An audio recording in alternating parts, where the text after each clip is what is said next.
Now we go to the Chairman of the Select Committee, Yvette Cooper. Thank you, Madam Deputy Speaker.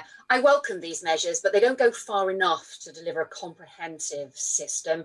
We know the Brazil and South Africa variant have already been identified across several continents, and in the first wave, less than 1% of new cases came from China. The overwhelming majority from European countries the government said were low risk at that time. So can I ask the Home Secretary about the number of people likely to still be arriving who are not covered by quarantine hotels, still won't have to do further tests on arrival, and will be able to go straight onto the public transport system from Heathrow or wherever they arrive? Can she confirm, is that likely to still be thousands of people each day?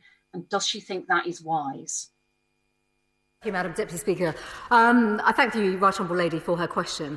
I think, first of all, it's important, and I come back to this point, that all the measures, every measure that has been introduced across government has provided degrees of protection, various layers and levels of protection against transmission of the virus.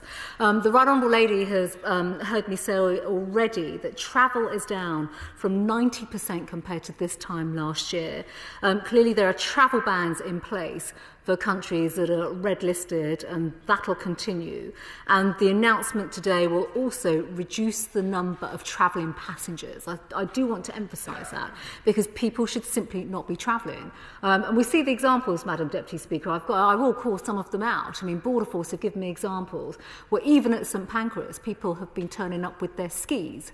That is clearly not acceptable. We see plenty of influencers on social media showing off about which parts of the world that they are in, mainly in sunny parts of the world. Going on holiday is not an exemption, and it's important that people stay at home.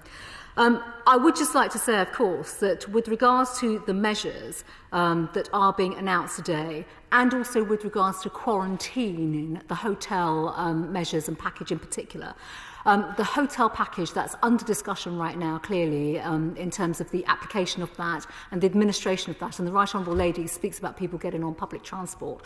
We want to absolutely reduce the risk of people travelling in that way, and therefore these are measures that government are working through right now in terms of how people can travel to hotels, how they will quarantine, and I've already spoken about the checks that will also be put in place on individuals when it comes to self-isolation.